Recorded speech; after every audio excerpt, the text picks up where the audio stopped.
Start with the name of Allah, who is most Rahman and Rahim. Assalamu alaikum. This is my YouTube channel Biological Breeds.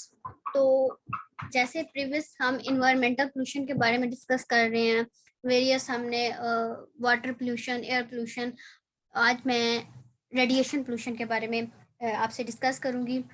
So let's start it.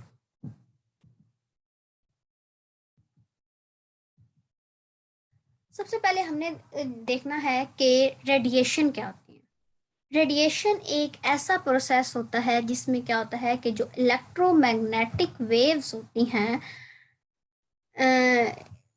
जो radiant energy के through क्या होती हैं, वो transferred होती हैं. यानी कि जो रेडिएंट एनर्जी होती है वो इलेक्ट्रोमैग्नेटिक वेव्स की हेल्प से या इलेक्ट्रोमैग्नेटिक वेव्स की तरह क्या होती हैं, एक प्लेस से दूसरी प्लेस में क्या होती हैं, ट्रांसफर होती हैं. या हम इसको ये कह सकते हैं कि जो क्या होता है कि एक रेडिएशन एक ऐसा प्रोपोगेशन है, यानी कि एक ऐसी स्प्रेडिंग है एनर्जी की एक मीडियम से या किसी स्पेस से, किसकी फॉर्म में, इलेक्ट्रोमैग्नेटिक वेव्स की फॉर्म. तो ये तो होगी रेडिएशन की डेफिनेशन. नेक्स्ट हम जो हमारा मेन टॉपिक जो हमने आज आपके साथ डिस्कस करना है, that is radiation pollution. So what is radiation pollution? Radiation pollution एक ऐसी पोल्यूशन है that is caused by the radio active substances, और इनकी वजह से क्या एमिट होता है, इनविजिबल रेडिएशन एमिट होती है. इनविजिबल रेडिएशन यानी कि हम उस ऐसी रेडिएशन होती है कि हम उनको अपनी नेकेड आई से ऑब्जर्व नहीं कर सकते, लेकिन क्या होता है कि ये हमारे जो इन्वायरमेंट में जब रिलीज होती हैं तो ये क्या करती हैं, इसके हार्मफुल इफेक्ट कर देती हैं. हमारा एटमॉस्फेयर क्या होता है, इससे पोल्यूट हो जाता है. तो इसलिए हम इनको क्या कहते हैं, रेडिएशन पोल्यूशन कहते हैं. अब जो रेडिएशन पोल्यूशन है ये क्या कह सकते हैं हम इसको, ह्यूमन एक्टिविटीज की वजह से भी स्प्रेड होती है. नेचुरली भी क्या होते हैं कि जो रेडियो एक्टिव सब्सटेंसेस जब जिनको हम फॉल आउट वगैरह कह सकते हैं, तो उसकी वजह से भी क्या होता है, रेडिएशन पोल्यूशन होती है. रेडिएशन पोल्यूशन की एक सेकंड डेफिनेशन अगर हम देखें तो radiation pollution occurs when there is a presence or deposition of radioactive material in an atmosphere environment.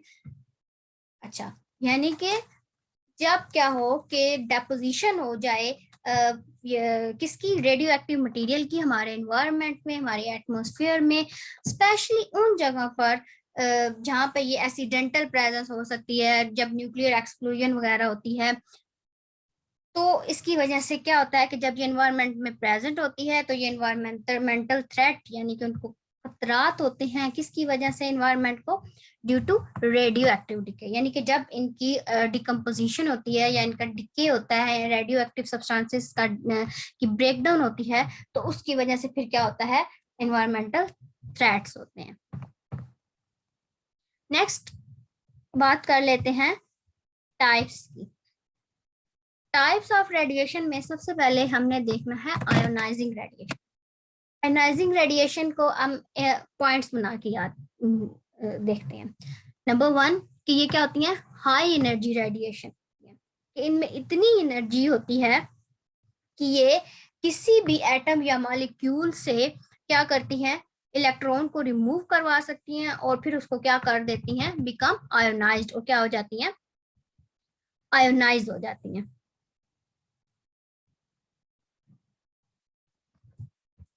अच्छा, नेक्स्ट उसके बाद क्या आता है, सेकंड पॉइंट, कि ये जो रेडिएशन होती हैं इनमें क्या होते हैं, पार्टिकल्स होते हैं. इसमें X rays with the sufficient energy होती है कि वो क्या कर सके, आयोनाइजिंग हो जाती है किसी भी मीडियम में, जिस मीडियम से वो क्या होती हैं, पास होती हैं. अगर हम इसकी एग्जांपल्स की बात करें तो इसकी एग्जांपल में आ जाती हैं alpha rays, beta rays and gamma rays. अच्छा, उसके बाद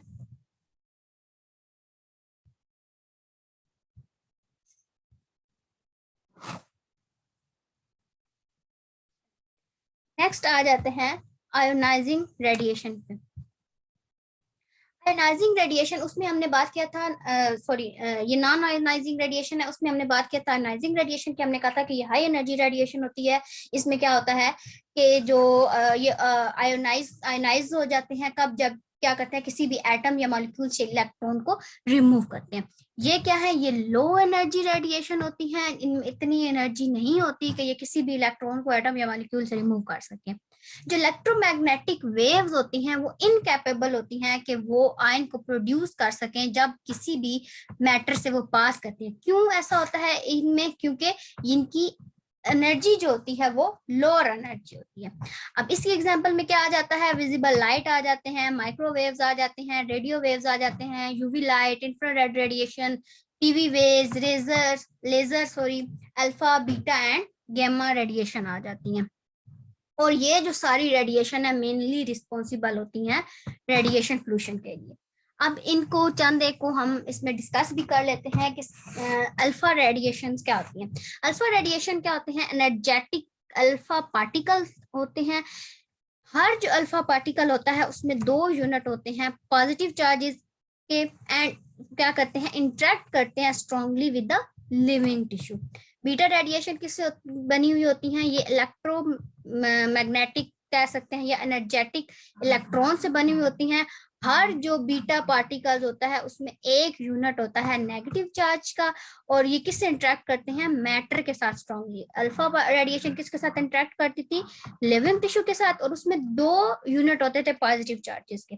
अब बीटा रेडिएशन में हमने क्या देखा कि इसमें एक यूनिट होता है नेगेटिव चार्जेस का, और ये किससे इंटरेक्ट करते हैं स्ट्रांगली विद मैटर। थर्ड पे आ जाती हैं जी गैमा रेडिएशन। गैमा रेडिएशन किससे बनती है, हाई एनर्जी फोटॉन्स होते हैं। फोटॉन्स क्या होते हैं, जो पैकेट्स ऑफ लाइट होते हैं या पैकेट्स ऑफ एनर्जी हम कह सकते हैं, तो उनको हम फोटॉन्स कहते हैं।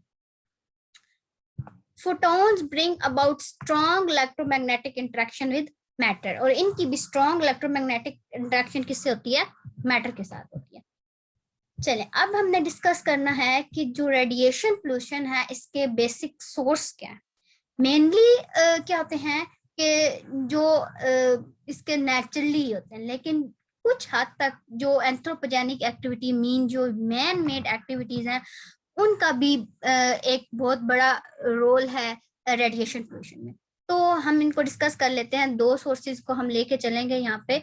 नंबर 1 पे आ जाएगा natural sources and second man made sources. Natural sources जो हैं रेडिएशन पोल्यूशन के, वो क्या क्या हो सकते हैं, वो रेडियो एक्टिव मिनरल हो सकते हैं, उसके अलावा कॉस्मिक रेज हो सकती हैं, रेडियो न्यूक्लियाइड्स हो सकते हैं। रेडियो एक्टिव मिनरल्स में क्या होता है कि रेडियो एक्टिव मिनरल्स में क्या होते हैं, यूरेनियम 235, उसके बाद यूरेनियम 238, थोरियम, उसके अलावा प्लूटोनियम, ये सारे क्या होते हैं, रेडियो एक्टिव मिनरल्स होते हैं। ये क्या होते हैं, इनमें इतनी कैपेबिलिटी होती है कि ये एनर्जेटिक रेडिएशन को इमिट कर सकें, और जब ये एनर्जेटिक रेज या रेडिएशन इमिट होते हैं जिसकी वजह से क्या होते हैं, रेडिएशन पोल्यूशन होती है। सेकंड पे आ जाते हैं कॉस्मिक रेज। कॉस्मिक रेज क्या होते हैं, हाईली एनर्जेटिक पार्टिकल्स इसमें होते हैं। जब ये अर्थ की सरफेस पे पहुंचते हैं तो क्या करते हैं, पोल्यूशन काज करते हैं। अब इनकी अगर हम इंटेंसिटी यानी कि इनकी शिद्दत की अगर हम बात करें कॉस्मिक रेज की, तो ये लैटिट्यूड या एल्टीट्यूड पे डिपेंड करती है उस जगह के, यानी कि इसकी जो इंटेंसिटी है वो ज्यादा होती है, यानी कि मैक्सिमम होती है पोल्स पे और मिनिमम कहाँ पे होती है, इक्वेटर पे। थर्ड पॉइंट पे आ जाता है रेडियो न्यूक्लियाइड। जो अनस्टेबल रेडियो न्यूक्लियाइड होते हैं एटमॉस्फेयर में, वो क्या हो जाते हैं, स्प्लिट अप हो जाते हैं इनटू स्मॉलर पार्टिकल्स, यानी कि वो स्टेबल नहीं होते, तो वो क्या पसंद करते हैं कि वो उनकी ब्रेक डाउन हो जाए। तो जिससे क्या होता है कि जो स्मॉलर इसके पार्टिकल्स आते हैं वो क्या एमिट करते हैं, एनर्जेटिक रेडिएशन को एमिट करते हैं। तो जो स्मॉलर रेडियो न्यूक्लियाइड होते हैं जब बॉडी में एंटर होते हैं किसी भी ऑर्गेनिज्म की, कैसे एंटर होते हैं कि जारी बात है इतने बड़े बड़े तो पार्टिकल नहीं ऐसे जा सकते, जब हम सांस वगैरह लेते हैं तो यही जब यानी कि ये स्प्लिट हो गए, जब हम क्या करेंगे, एयर में चले जाएंगे, जब हम वहां इनहेल करेंगे, हम हमारी ब्रीथिंग वगैरह या रिस्पायरेशन करेंगे, तो क्या होगा कि ये क्या हो जाएंगे, एयर से कहाँ पे चले जाएंगे, ह्यूमन बॉडी के अंदर।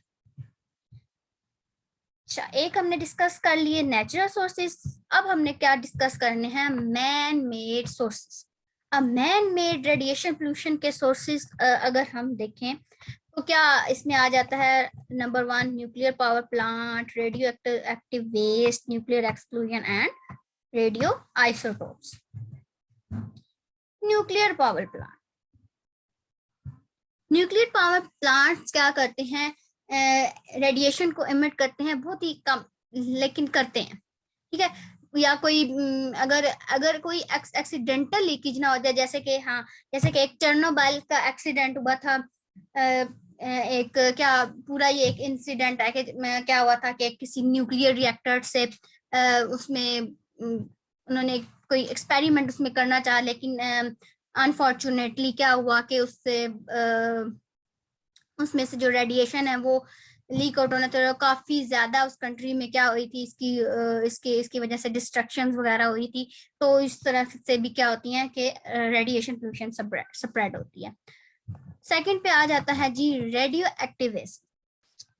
अच्छा, रेडियो एक्टिव वेस्टेज में क्या आता है कि जो न्यूक्लियर पावर प्लांट्स की वजह से क्या होता है कि लार्ज नंबर ऑफ, हम कह सकते हैं कि जो nuclear radioactive waste produce होती है, जो डिस्पोजल होता है इन वेस्ट का, ये अब सबसे बड़ा प्रॉब्लम है। क्योंकि जो रेडियो एक्टिव यानी कि जो रेडिएशन वगैरह होती है, इनको अगर हम डिकम्पोज वगैरह करें तो फिर भी क्या होती है, इनकी जो रेज है, इनकी जो रेडिएशन है इमिट हो सकती है।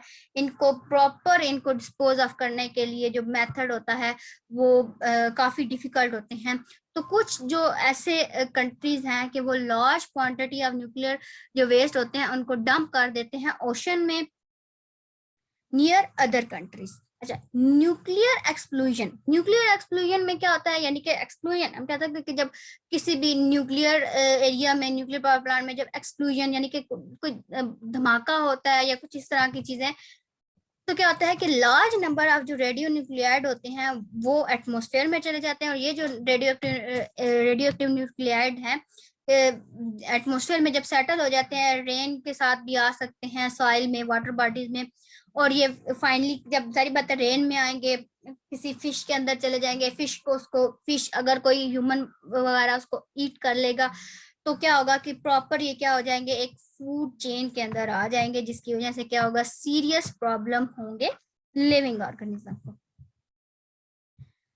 फोर्थ वन जो मैन मेड काज है रेडिएशन पोल्यूशन का, that is the radio isotopes. Radio isotopes को हम क्या करते हैं, आर्टिफिशियली भी प्रिपेयर कर सकते हैं न्यूक्लियर फ्यूजन के प्रोसेस से या न्यूक्लियर फिशन के प्रोसेस से। न्यूक्लियर फ्यूजन फिशन का कंसेप्ट आपको पता ही होगा कि जो फ्यूजन में क्या होता है कि जो जब स्मॉल न्यूक्लियर पार्टिकल आपस में कंबाइन होती है तो न्यूक्लियर फ्यूजन होती है, और जब ये स्प्लिट अप होते हैं तो क्या होती है, न्यूक्लियर फिशन होती है। तो ये जो रेडियो एक्टिव या रेडियो आइसोटोप्स होते हैं, अगर इनको प्रॉपरली ये हैंडल नहीं हो सकते, नहीं हो पाए, तो ये क्या एमिट करते हैं, रेडिएशन एमिट करते हैं, जिसकी वजह से क्या होती है, पोल्यूशन होती है।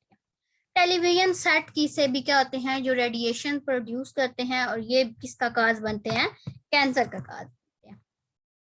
अब हम क्या करेंगे, डिटेल से डिस्कस करेंगे रेडिएशन पोल्यूशन कि जब रेडिएशन पोल्यूशन पास होती है डिफरेंट लिविंग ऑर्गेनिज्म में, उसकी वजह से फॉलोइंग डिसऑर्डर डिजीजेस वगैरह होती हैं। सबसे पहले हम इसका इफेक्ट देखेंगे ऑन ह्यूमंस पे। अगर हम इंसानों की बात करें तो जो फर्स्ट इसका इफेक्ट होता है कि ये क्या करता है, जो रेडिएशन होते हैं, जो मॉलिक्यूल होते हैं टिश्यूज के, उनको आयंस में या फ्री रेडिकल्स में क्या कर देते हैं, स्प्लिट कर देते हैं, जिसकी वजह से क्या होता है, जब ये ब्रेक डाउन होती है, जिसकी वजह से क्या होता है, म्यूटेशन हो जाती है। और म्यूटेशन कैसी होती है, चेंज कैसा आता है कि जो डीएनए होता है वो क्या हो जाता है, ब्रेक हो जाता है डीएनए का मॉलिक्यूल न्यूक्लियस में। सेकंड आ जाता है रेडिएशन, जब अगर इसका बोन मैरो पे इफेक्ट हो तो इसकी वजह से क्या हो जाता है, ल्यूकीमिया हो सकता है। इसके अलावा रेडिएशन की वजह से स्किन बर्न्स हो सकती है, जिसकी वजह से स्किन कैंसर हो सकता है। इसके अलावा रेडिएशन पोल्यूशन और भी बहुत से कैंसर, जैसे कि हम कह सकते हैं ओसोफेगल कैंसर इसकी वजह से हो सकता है, थायराइड ग्लैंड कैंसर हो सकता है, सेंट्रल नर्वस सिस्टम हो सकता है, मेंटल रिटार्डेशन हो सकती है। उसके अलावा जब ये पेल्विक रीजन पे जब रेडिएशन आती है किसी भी प्रेग्नेंट लेडीज के ऊपर, तो उसकी वजह से क्या होता है, जो उनका जो फ्यूटस होता है, यानी कि जो नेक्स्ट न्यू बॉर्न बेबी होता है जिसमें होता है, या न्यू बॉर्न बेबी होता है, वो क्या हो जाता है, वो भी डैमेज हो जाता है। फिफ्थ पे आ जाता है ब्लाइंडनेस और फॉर्मेशन ऑफ कैटरैक्ट। हाँ जी, इसकी वजह से क्या होता है, कैटरैक्ट भी हो सकता है, ये जिसको हम सफेद मोतिया कहते हैं। आगे आ जाते हैं effects of radiation on plants. Green plants क्या होते हैं, बहुत ही हाईली हम कह सकते हैं कि रेडिएशन से सेंसिटिव होते हैं, और स्पेशली गैमा रेज से। इसकी वजह से क्या होती है, रिटार्डेड ग्रोथ, यानी कि इनकी ग्रोथ क्या हो जाती है, स्टॉप हो जाती है, इनके मॉर्फोलॉजिकल, सेलुलर और जेनेटिक जो लेवल होता है उस प्लांट्स का, उसमें भी चेंजेस आ जाती हैं। प्लांट का वेस्कुलर जो सिस्टम होता है वो चेंज होता है। कैसे चेंज हो जाता है कि यानी कि जो वाटर ट्रांसपोर्टेशन, ये जो वाटर ट्रांसपोर्टेशन या फूड वगैरह या कुछ भी हो, तो वो जो सारे फंक्शन है वो भी इससे क्या हो जाता है, इफेक्ट हो जाता है। नेक्स्ट आ जाता है इफेक्ट्स ऑन प्लांट। प्लांट में क्या होता है, sorry animals, effects on animals. Animals में क्या आ जाता है, ट्यूमर हो जाता है, ड्राई इची स्किन हो जाती है, हेयर लॉस हो जाते हैं, डिक्लोरेशन होने लग पड़ती है स्किन की, नर्व डैमेज हो जाती है, ये सारे इसमें आ जाते हैं, और हार्डनिंग भी हो जाती है हेल्थ टिश्यूज की। अब ये हमने सारा पीछे पढ़ा के रेडिएशन क्या होते हैं, रेडिएशन पोल्यूशन क्या होती है, उसके अलावा हमने इसकी टाइप्स देखी, उसके हमने काजेस देखे, मैन मेड देखे, नेचुरल काजेस देखे, उसके इफेक्ट देखे।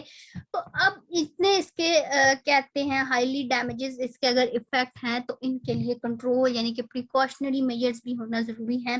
तो कैसे हम अपने एटमॉस्फेयर को, अपने एनवायरनमेंट को रेडिएशन पोल्यूशन से बचा सकते हैं, तो नंबर 1 पे हम ये कर सकते हैं कि प्रॉपर मेथड होने चाहिए रेडियो एक्टिव वेस्ट को डिस्पोज करने का। अगर लिक्विड, सॉलिड या वेस्ट है तो उसके अलग-अलग मेथड होते हैं, जैसे कि हम अगर लिक्विड है तो हम उसकी विर्टिफिकेशन कर सकते हैं। सेकंड पे है कि प्रॉपर लेबलिंग करनी चाहिए। मैं पहले ही बता रही थी कि अगर सॉलिड वेस्ट है, लिक्विड है या गैसेज है, तो इस लिहाज से या इससे भी हम कर सकते हैं कि कोई हैवी वेस्ट, कोई हैवी रेडिएशन का है, लो रेडिएशन का है, मीडियम रेडिएशन का है, तो उस लिहाज से हम इसकी प्रॉपर लेबलिंग भी होनी चाहिए। न्यूक्लियर टेस्ट के लिए बैनिंग होनी चाहिए। अल्टरनेटिव एनर्जी सोर्स में हम यूज कर सकते हैं। अगर हम रेडिएशन को यूज करते हैं तो उसकी बजाय प्रॉपर, अगर हम यूज करते हैं तो उसकी प्रॉपर स्टोरेज होनी चाहिए, रीयूजिंग होनी चाहिए। और पर्सनल लेवल पे सबसे बड़ी ये बात होती है कि पर्सनल लेवल पे जब कहते हैं ना कि कतरे कतरे से दरिया बनता है, तो जब हम एक इंडिविजुअल जब खुद अपना मतलब एक इंडिविजुअल जाती तौर पर जब कंट्रीब्यूट करेगा इन सारी चीजों में, तो तब हम जितनी भी इन्वायरमेंटल, सिर्फ रेडिएशन पोल्यूशन नहीं, जितनी भी इन्वायरमेंटल पोल्यूशन है उससे हम क्या कर सकते हैं, उनको कंट्रोल कर सकते हैं। So that's all about my topic. I hope आपको समझ आ गया। अगर आपने कोई और समझनी हो तो कोई और टॉपिक के बारे में, तो आप मुझे कमेंट कर सकते हैं। और आई होप सो अगर आपको कोई इसमें कोई भी मसला हो तो please you can comment it. Please share, like and subscribe my channel. Thank you.